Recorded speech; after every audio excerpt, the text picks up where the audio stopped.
Hello and welcome to another segment of Interviews That Matter. I'm your host Raj Mehta.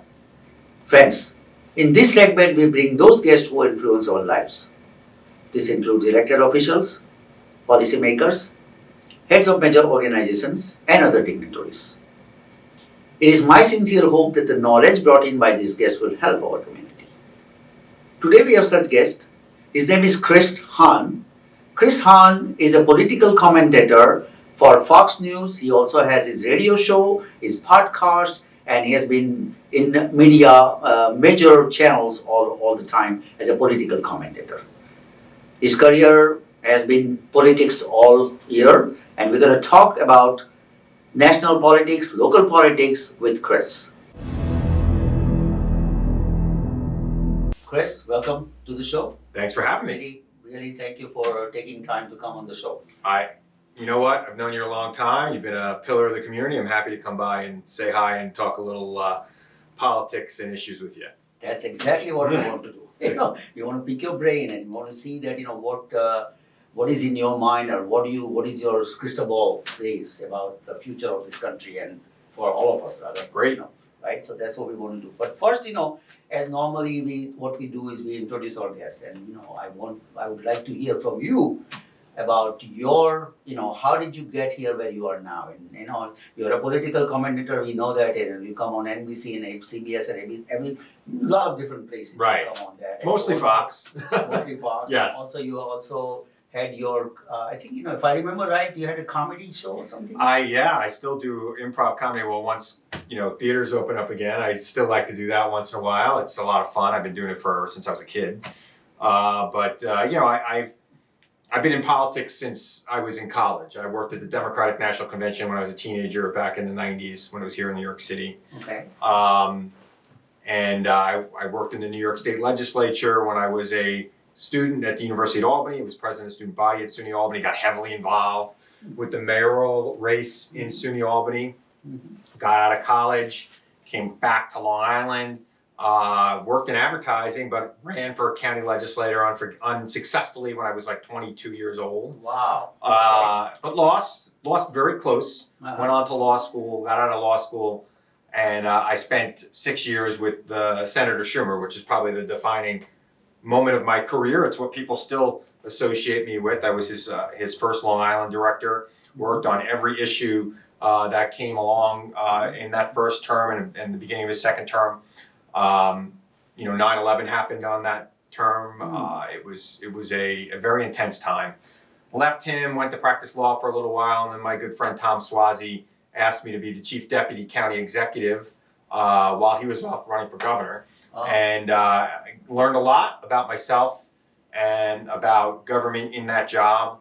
Went on to be president of United Way of Long Island, and I consulted for a few years, and I've been appearing on Fox News now since 2010, so 11 years. And I have a radio show which airs on Long Island on 103.9 FM, but it also airs in about 15 other states now. Wow. On different stations across the country. And we have a podcast called the Aggressive Progressive Podcast, which gets thousands of downloads, tens of thousands of downloads now every week. So it's pretty good. So the radio show is like talk show, kind of? Yeah, it's a political talk show. It's Okay. I take calls. I interact with guests. I usually have some guests from national politics on the show, from both the left and the right. I'm a progressive, but my show airs predominantly on conservative stations across the country. Because conservatives know me from Fox, it makes sense for me to be on conservative radio stations where people hear, they might hear Sean Hannity, and then I'm on right after Sean Hannity, giving the opposing point of view, and people want to interact with me that way. Interesting. Yeah. Very interesting. So tell us something about your experience at the Senator Schumer's when you worked for, you started like. Yeah. Right out of law school. Right out of law school. And right? it couldn't have been a better experience. It was intense, to say the least. It got very intense after 9/11. Okay. I think we worked every single minute of the day, every day. We lived, slept and ate the recovery of New York City and the metropolitan area after 9/11, right on through pretty much a year. I mean, we broke for maybe Thanksgiving and New Year's and Christmas. Hmm. But beyond that, we were, dedicated towards fixing the problems that occurred through this terrorist act that really, impacted our region in a great way. I mean, countless people here on Long Island lost loved ones in the city, died. Economic activity was impacted by it. So I, worked with the senator on a lot of those issues. We obviously worked on a lot of coastline issues here on Long Island, Brookhaven National Laboratory, Cold Spring Harbor Labs, all of the great things that make Long Island great. And Chuck was one of those people who loves to make things work better, right? Mm-hmm. He is now the majority leader of the United States Senate. That's great for New York. It's great for Long Island because he knows the needs of this community, and he's going to do everything he can to bring projects to this area that are going to increase our economic activity, increase better the quality of life to everybody who lives in the region. So it really was a great experience. He was a great person to work with. I have lifelong friends that I met there. Mm-hmm. It was kind of like being in the Army, and I really do enjoy. I enjoyed every minute of it. I really did. So you have to be ready at any time. I mean, there was no days off. There was no time when he couldn't call you and ask you what's going on this or that and the other thing. Same thing when I was with Swazi, when I was Chief Deputy County Executive. You're at the top of a large organization that has police and EMS and other things. So there's really no breaks. That was a very intense job that required round the clock awareness and preparedness. Wow. Yeah, I know. Congressman Swazi, when he was a county executive, came on the show twice actually. Yeah, well, Tom is one of the bravest people I've ever met in politics. Visionary. He's a Yeah, and when I was working for him, he was very keen on trying to consolidate government here on Long Island. Right. We have 900 separate taxing units in Nassau and Suffolk County, 900.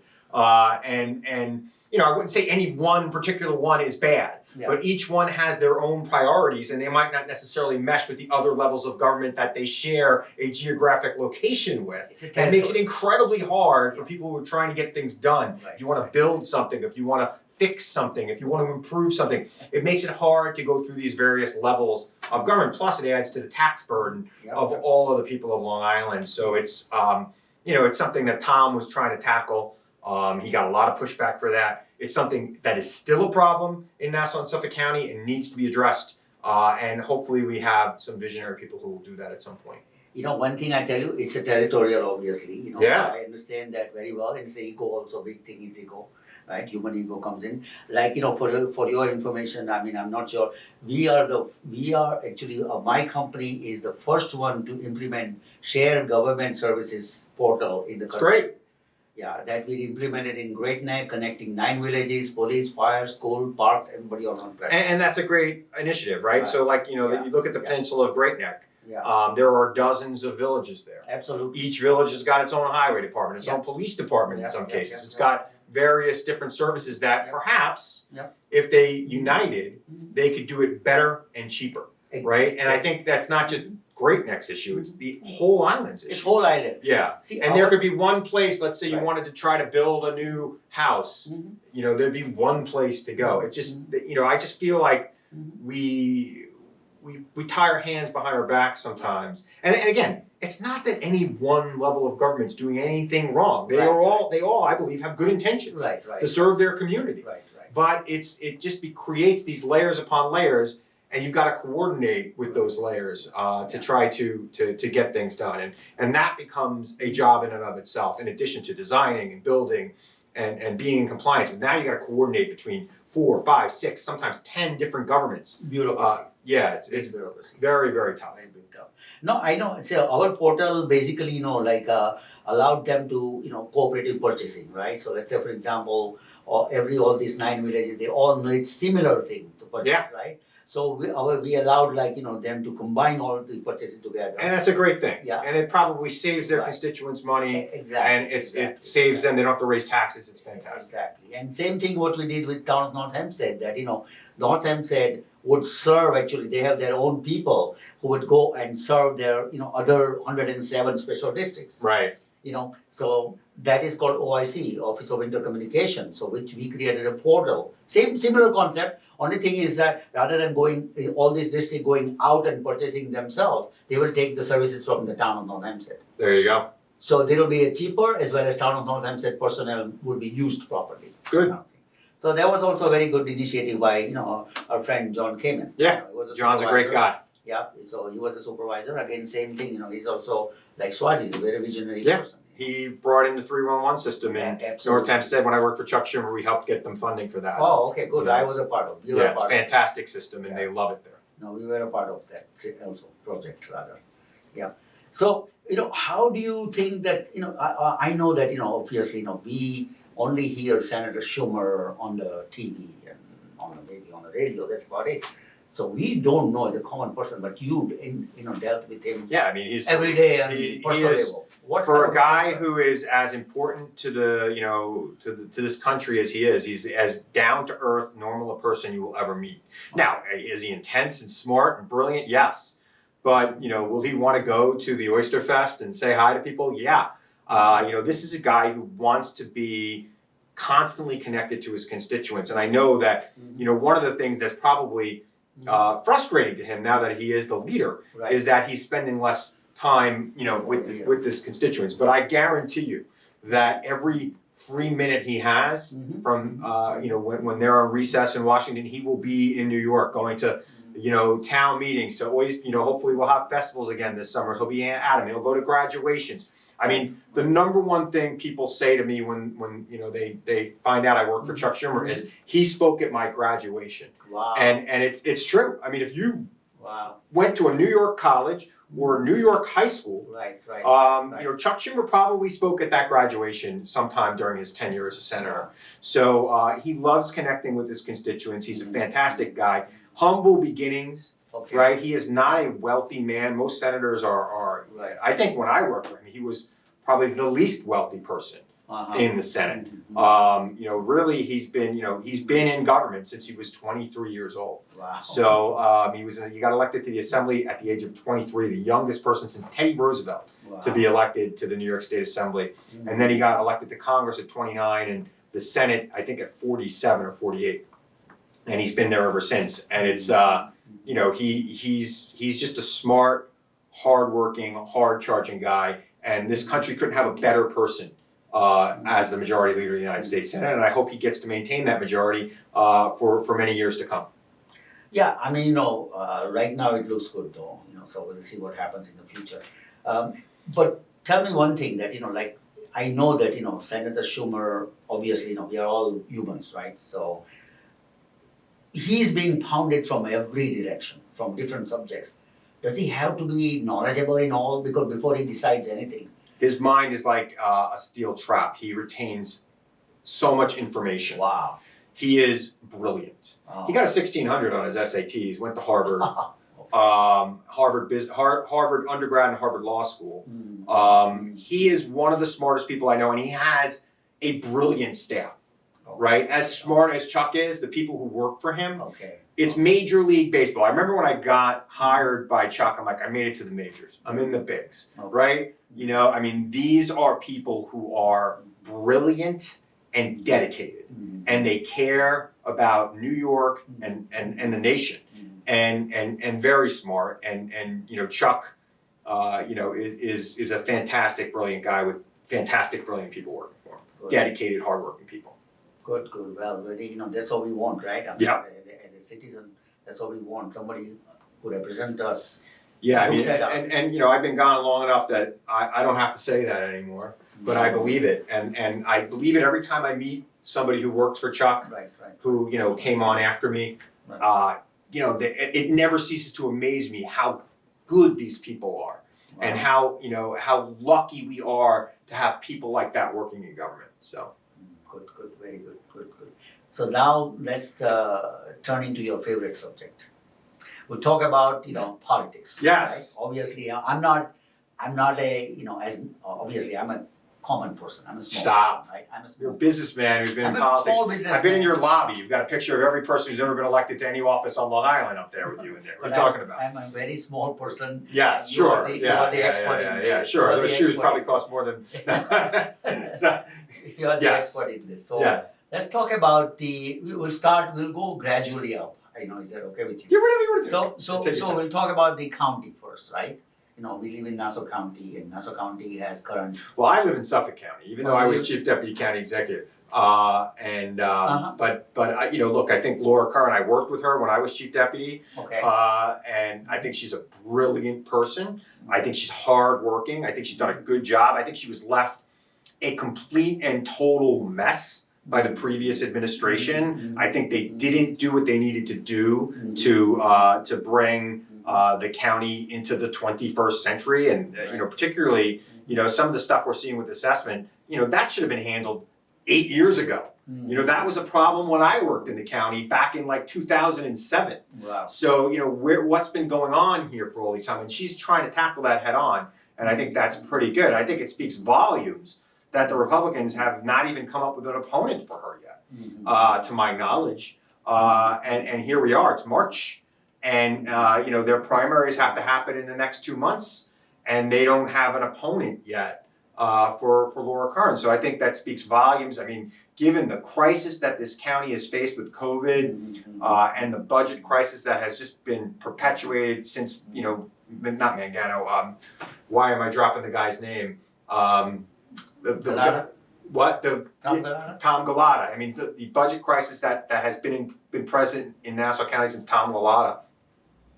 I think she's done a great job, and I think that she probably will be easily reelected, especially given the fact that, again, I don't know who the opponent is right now. Oh, okay. So So- then, obviously 2 months, if they don't have anybody, then it's. Well, they're going to have to pick somebody, They're gonna have to right? pick Somebody's somebody, going to but it's run, it's not going but to be. it's getting late. To quote Right, Yogi yeah, Berra, it's getting exactly. late early. Exactly. Right, and here we are. It's March 1st. You got to have Yeah. the primaries are in June. Right. Where's your opponent? Pretty much all the races on Long Island are starting to shape up. You see in Huntington and others the candidates emerging. Where there are competitive races. North Hempstead. That's the marquee race on Long Island this year. I know Laura Curran's running. I don't know who's running against her. That could change by the time this airs. Right. But I would have thought by now there'd be a clear person out there, and it's not cheap to run for county executive. No, It's I a know. multi-million-dollar race, especially to defeat a popular incumbent, and she's pretty popular. She's better. Okay, Yeah. good to hear that. I think she's very. she came on the show also, and I know that she's a very hard worker and she does right thing.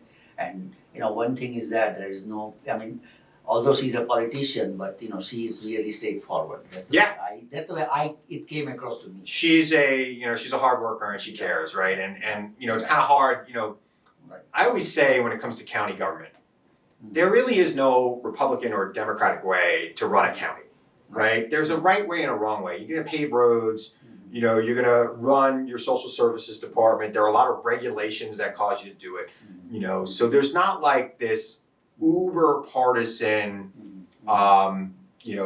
drive going on there. And you find that, when the county executive can work with people, you'll find that you'll get good things done. Good things will get accomplished because she has the ability to do it, and it's not partisan.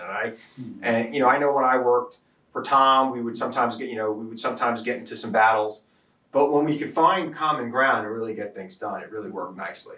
So, I know there's a lot of partisanship out there right now. I just hope that when it comes to local government, people understand that we can work together. I mean, people can work across party lines to kind of get things done for the benefit of their constituents. I think locally it's better than national. Oh, sure. Right? But I'm starting to see some of that partisanship creep in locally, and it's not needed. It's just not necessary. Yeah. Right? Nobody's gonna, you're not gonna get on Fox News, as a councilman from some town because you're being uber partisan with the supervisor who might be of a different party from you.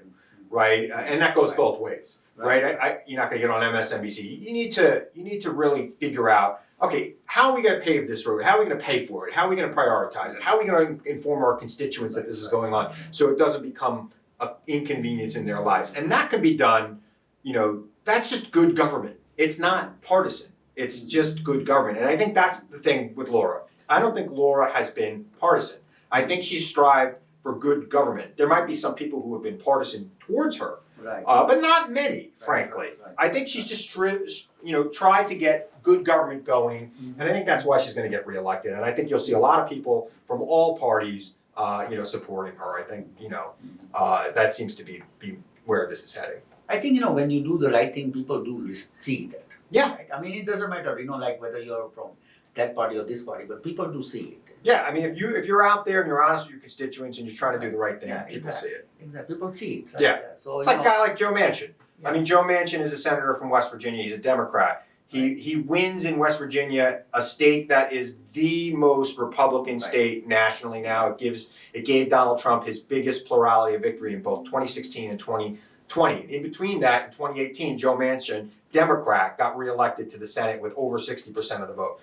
That's because people know that Joe Manchin represents his constituents and tries to do what's right by them. He's not in this for some sort of like partisan, hyper-partisan game. He's in it to represent West Virginia. Laura Curran is in it to represent Nassau County. And I think, Steve Ballone, very similar in Suffolk County. Okay. He's not hyper-partisan. He's just trying to get the job done. And there's no Republican or Democratic way to pay for a road project or determine how many police precincts we need. There is a right way and a wrong way, and you can bring people in from all different viewpoints to try to get the job done. So you also like Steve Ballone. I mean, he's doing a good job. I do. I like Steve Ballone a lot. I think he's done a great job. I've known Steve Ballone since neither one of us had a job. So, full disclosure, I've known him for a really long time. Oh. And I think he's done a good job. He's unfortunately term limited. He can't run for reelection. Exactly. So there's going to be a huge brouhaha in Suffolk County in 2 years when that open seat opens up, and we'll see who comes out on top. Right. Yeah, it'll be a lot of. I would say it's primary. There's no clear successor right now, which There's is no clear successor. which is going to be very interesting to see, and that's the best kind of How about the politics. party leader? The Rich Schaefer? Rich Schaefer. Yeah. I mean, I don't know that he's like interested in. I think he'd be a great county executive. He's a Babylon supervisor now. He's right? been a great Babylon supervisor. He's been Yeah, able to exactly. bridge partisan divides there Exactly. dramatically. Yeah, yeah. I think he'd be a great county executive. The question is, does he want to do that? That's the And, key. that's the But question. he's a very nice person. Very nice person, one of the Very best. nice person. I mean, Thing I have in common then, and my entry into politics. Yeah. When I was at the University of Albany, I was student body president. 10 years prior to me being student body president, Rich Schaefer was student body president at SUNY Albany. When I got out of college and I wanted to get more involved with politics, I had worked in the legislature and I worked at the convention, but I didn't have any real entry. Rich was supervisor of Babylon at the time. He wasn't the party leader. He was just a supervisor of Babylon. And I went and I met with Rich, and the rest, is my career basically. Rich got me going in the right direction. So No, he's a very nice person. He also came on the show actually. yeah, he's great. Yeah, He's one of the best there he's is. one of the- And smart as a whip. One of the best, he is one of the best, and another one is like Tom DiNapoli, controller. He's Yeah. also very, Talk about a story, right? Right. I mean, Tom DiNapoli was, sitting in the assembly and doing his thing, and everybody liked him. Yeah. And all of a sudden, this seat opens up as state controller, Right. and here he is. Right. He's state control. He becomes state controller. Who knows what's going to happen with Tom DiNapoli next? Yeah. Who knows? Well, like that says that, governor has now some misuse Yep. of this, COVID on vaccines and deaths on nursing homes and all that. What do you think of that? I mean, he did obviously, I mean, I think Yeah. that there's a lot of fog of war with this COVID-19 issue. And I think what was going on and when it was going on and when it was reported, I don't think it's a death sentence for anybody in the government. I don't think the governor should be kicked out to the curb because of the reporting of of these statistics in the middle of this crisis. Did they die in the hospital? Did they die at the nursing home? Was he responsible for sending them there? You know what? It would have been great if there was real federal leadership on this. COVID-19 was a war. It's like saying we were attacked by a foreign enemy. Like it's almost as if Franklin Roosevelt said to Hawaii, you know what, you were attacked by the Japanese on Pearl Harbor. You go and you handle the war effort yourself. In each 50 state, you handle the war effort against the Germans and the Japanese as you see fit. What the Trump administration did was we had this war that was impacting the entire nation.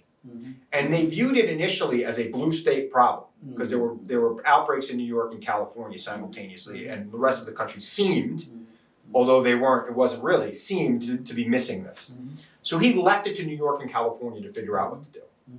And that was the initial mistake. They don't have the CDC. They don't have the National Institute of Health. They're just dealing with their health departments, which are not equipped to analyze a global pandemic and how it's spreading. Had the Trump administration taken real leadership and put together national protocols for how to deal with this, we wouldn't be having this conversation. They didn't do that. They failed. So do I think that what happened with the reporting is good? No, I think that that's something that people need to, answer for. But, again, none of this would have happened had we had national protocols on how to deal with it, and had we taken this seriously from the beginning. Donald Trump knew this was coming in January of 2020, saw it, talked about it. He's on tape talking about it, and with Carl Bernstein. He was with Carl Bernstein, and didn't act on it. Didn't spread it to the rest of the country. Didn't lead the rest of the country. The job of the President of the United States is job one is to lead in a crisis like that, and he failed, and that's why the American people got rid of him. Okay, so that was the biggest mistake. Trump Yeah, made. I mean, it was and that's why he lost it. 500,000 people are dead because of that mistake. Millions more will have permanent after effects of COVID-19. Okay, and the economy, we lost 17 million jobs during his presidency. I mean, this is the first president since we've been keeping track of this to actually lose jobs during his presidency. He also spent more money in 4 years than any other presidency, and what do we get from it? 500,000 people dead, millions sick, and 17 million jobs gone. I can't think of a worse record for a president in the history of this country. I mean, literally the worst record of any president in the history of this country. Well, but the vaccines came out, like accelerated. It had nothing to do with it. process. Nothing to do with it. Pfizer didn't even take, Pfizer, which was the first vaccine, didn't even take the Operation Warp Speed money. Didn't even take it. They went out and they did their own stuff and got it done. So, the president, yes, Congress gave some money to have these these vaccines be and he tried to take credit for it. But what was he doing? What he was doing during the whole pandemic was just saying, open up now. I want the economy open now. No plan for opening the economy, no plan for opening up schools, just bullying from the presidential podium. I've never seen anything sicker in my life. And I talked to a lot of elected local Republicans about this guy. Not the congressional ones, but local guys and women. And they agree with me. It was just, I don't know how some people will stay in that party if this guy comes back to it. What do you think? Is he coming back? Well, over the weekend at CPAC, he hinted that he was coming back, but I quite frankly think he just wants to continue the grift. He's grifting his supporters, raising money off his potential return. That's how he's supporting his lifestyle now. He's not going to give up this grift until he has to. So I would imagine, and they said they're going to delay the announcement until 2022. Well, that gives him another year and a half to grift and then say, I'm not going to do it. So I think even if he says he's going to do it, he might not do it. He wants to raise some more money. He wants to grift. That may be the reason. Yeah. And he's raising money in a leadership PAC, not in a true presidential campaign PAC that has limits on how you spend it. It's a leadership PAC that he can spend on anything he wants, and it's not reportable. So you do the math, Raj. You're a math guy. Well, everything is money, right? Right. So yes. Obviously, he's raising money, so exactly. He's going to continue to do that until he can. Yep. Right. Now, what about the President Biden?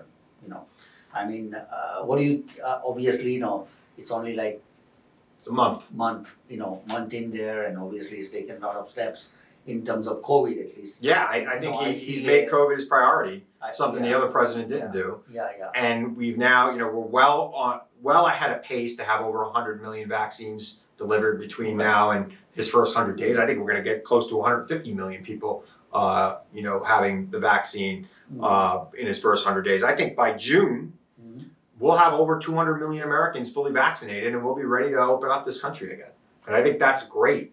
And when the economy starts booming and people are starting to feel secure that they can go back out, I think that's all he's going to need. I think he's picked a very experienced cabinet. We're seeing normalcy in this country again. I'm not waking up in the morning looking at my phone to see what nonsense the president did while I was sleeping.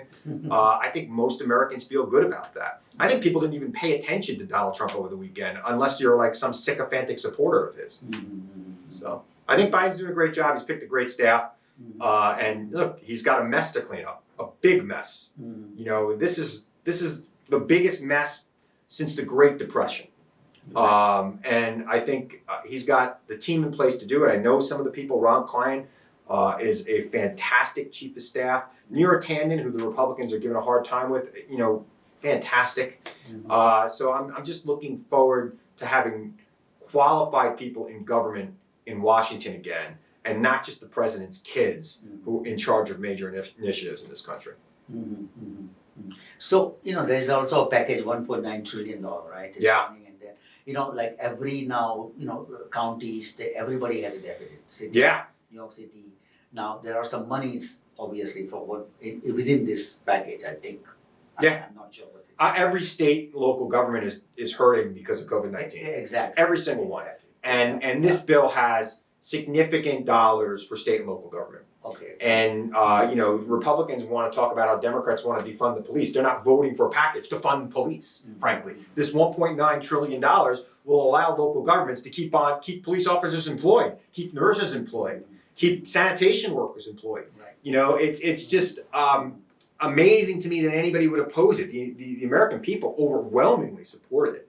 It passed the House with no Republican votes, none. I don't expect it to get more than 1 or 2 Republican votes in the Senate, if that. So it's amazing to me that Donald Trump should have been pushing for this bill last year. He may have gotten reelected, right? The full $2,000 to families in need alone. I mean, we saw what happened in Georgia. That was a main issue in the campaign for Georgia. Everybody running for Senate in Georgia in that runoff all supported the $2,000 checks to people in need. The Democrats said, we really are going to do it. They didn't believe that the Republicans were going to do it. So I don't know how they vote against it, but they're gonna. All of a sudden, Donald Trump increased the debt more than any other one-term president in the history of this country. More than any other one-term president. Now, all of a sudden, Republicans in the United States Senate have found religion on debt and deficits again. And they are going to try to stop this based on something that was their policy under Obama and Clinton, but really wasn't their policy under George W. Bush and Donald Trump, right? Republicans only care about debt and deficit in Washington when Democrats are in power. When Democrats are not in power, they will spend like drunken sailors on leave. Wow. Okay. But I mean, obviously, this money is needed, right? Obviously, Totally needed. Totally. It's needed. Obviously, all 1.9 trillion is, there may be a lot of other things which are probably may not be needed, but still, it's a package, basically. Yeah, I mean, it's a package, basically. People want to point to infrastructure projects in that bill. Like there's a bridge that needs fixing in upstate New York. There's transit system in California. That's all infrastructure spending. That's going to put people. We lost 17 million jobs under the Trump administration. Right. This is going to put people back to work. I mean, this is not just about getting the vaccine out. This is about recovering our economy too, putting people back to work, which should be the goal of every American right now. What do you think of as you mentioned that by June, hopefully about 200 million people will be vaccinated. Let's say vaccinated, and people will feel more comfortable. And do you think the economy will come up like a roaring economy? I think there's a lot of pent up demand. I mean, think about it. I haven't been to a movie in a year. Right. Right? Yeah. Haven't been to a concert in a year. Barely have gone out to dinner, right? Right. Didn't travel. All these things that people would normally do. Right, yeah. The pent up demand is going to be dramatic. And once, people have that shot in the arm and they're ready to go, I don't know what's going to hold this economy back. I think it's going to be a roaring 20s type economy in this country. I think so too. Actually. Yeah. I think so too. As soon as people feel comfortable, I mean, we haven't traveled for a year anyway, so we just look. I'm ready to rock. I mean, Take vacation. the minute I'm allowed to get on a plane, I'm getting on a plane. Exactly. So Same here. Yeah. So definitely, tourism, hospitality, everything will grow. my wife and my family and I were supposed to go to Paris and London. That was my present last Christmas to my girls, 2 daughters and my wife, and it was our family gift. That was rather than buying junk for everybody, we were going to take a trip. So my present to my family for Christmas this year, Right. last year, 2019, Right. was my wife and I decided that we were all going to take a trip to London and Paris, Right. and that trip was going to be in April of 2020. Okay. And unfortunately, the crisis hit. My daughters and I and my wife, we were all very much looking forward to that trip. Right. The minute that we can go to Europe again, we're going to book that trip. We're going to go. I mean, we want to go. We want to see Paris. I've never been to Paris. I've never been to London. We were doing both. It was a very short trip, 6 days. 3 days here, 3 days there, and then back home.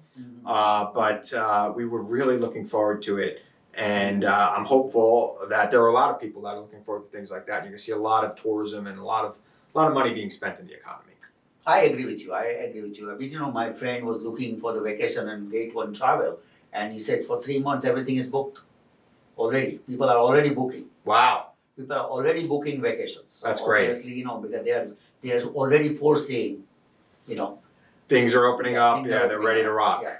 So now let's quickly, let me talk about the Biden administration 4 years. What do you see in 4 years? What is COVID is one thing, right? COVID will be taken care of. The economy will again start booming. What else do you see happening? I think that they've got to get some real infrastructure priorities fixed here, and they've got to work with Congress on things like global warming, social justice reform. Right. And I think, the John Lewis Voting Rights Act is very important in this country. There is a movement among, state legislatures controlled by conservatives to limit people's access to voting. And I think that the Biden administration needs to work with Congress to make sure that doesn't happen. People need to be able to vote. We saw in 2020 the largest voter turnout in the history of this country. And the reason why is because of COVID. A lot of states adopted mail-in ballots, which made it easier for people, particularly working people, to vote. And it increased participation on both sides. Yep. And I think that we need to be able to do that again. We need to make it easy for people to vote. We shouldn't be making it harder for people to vote in America. We need to make it easier to vote in America. So I hope that the Biden administration works with Congress to pass the John Lewis Voting Rights Act and get that real election reform through. What about China policy? I mean, China's a difficult nut to crack, right? I mean, what are they to us? Are they a trading partner? Are they an adversary? What are they? And I think the politics of the last 4 years has put Biden in a difficult position on China. Because, I never looked at China as an enemy, a global enemy. I looked at them as a trading adversary, somebody we were competing with. Kind of like, when I go and play golf, the guy I'm playing with is not my enemy; he's my opponent. Right. And we sometimes I win, sometimes he wins. And China had been coming on the world stage economically, and that has been putting a lot of pressure on U.S. businesses. So we have to determine what our policy is going to be. I mean, do we believe in free trade and open markets, or are we going to become more protectionist? It used to be that Republicans were for free trade and Democrats were more protectionist. Right. I don't think that's the case anymore. I don't know who's for free trade anymore. I tend to have been a free trade Democrat. Right. Because I would rather trade with a country than go to war with the country. No two countries that have McDonald's in them have ever been to war against each other, right? So, we need to figure out what our relationship with China is going to be. And it needs to be done in a way that's not, done through the political spectrum of the moment. And we think in the long term of what we want this world to look like. So do we want free trade, or do we want to have these silos around the world? So I don't know. We'll see. Trade is one thing, but like China has an ambition to be a superpower, obviously. Well, they already are a superpower, right? I mean, they have a billion. They want to surpass America, basically. But they already have nuclear weapons. They already have influence around the world with because of their economy and their ability to kind of get into certain nations. They're already there. One of the things we like to do in this country is we like to ignore reality and say, well, we're trying to stop them from being a superpower. They were a superpower the minute they acquired nuclear weapons, right? They have been an economic power now for 15, 20 years. Right. And that's not going to change. We have enabled that because we want cheap phones. We want cheap televisions. Right. We want cheap things. Right. China was making cheap things. Right. We enabled them to become an economic and trading superpower. We have to get control over them stealing intellectual property, I believe that, and spying and things of that nature. But we're not going to stop them from being an economic superpower unless we stop buying goods from them. Right. If we start buying American, right? You want to spend an extra $20 on your phone? We should. We should all want to spend an extra $20 on our phone to have it made in the United States of America.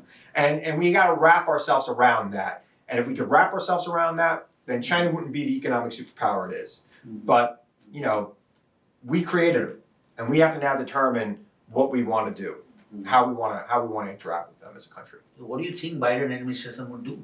It's a tough, I don't know. It's a tough call for them, right? Because at one point, we want to hold them accountable for stealing our intellectual property, for COVID, for other things. We want to hold them accountable for all sorts of things. Right. Yet, I'm looking at all the equipment in this room, and I think it was all made there. It is what it is, right? We have to figure out a way to determine what our priority is. Is our priority to create jobs in the United States of America and keep our economy the strongest economy in the world, or do we want cheap stuff? I, for one, want our economy to grow. So I would rather see these cameras built here in the United States of America. Exactly. I'd rather see that happen. But there's still lines at Walmart, and Walmart's getting all their stuff from China. From China. So what are we going to do? It's a tough nut to crack, and I don't know that anyone has the real answer to that. And nobody has the real answer. Right, nobody does. This will keep going. It's just a vicious cycle that's going to continue forever. We're going to blame China when we need to blame China, yet we're going to go buy our iPhone from China. Right. Designed in the United States, made in China. Just like almost everything else in this room. So, sad. Yeah. I mean, to me, for us it's fine, but for our kids, you have to see like 10 years. Yeah, you know what? 20 years ago, 30 years ago, we were worried about Japan and our kids. I don't know. America is a big enough country with enough great things going for it that I'm not worried about our kids, even if China continues to make our cameras and smartphones. Oh, okay, so that's a good thing. I would rather them not. I'd rather them be made here, but thank you very much for your time. I know that you have a limited time. I'm sorry about that. It is my pleasure, and keep up the good work. And if there's anything you need, could talk for a lot more. So maybe next time. I will try my best. All right. Thank you for joining us today. If you have any questions, comments, you can email me at rajmitv@gmail.com. That's again rajmitv@gmail.com. Until next time, have a great evening.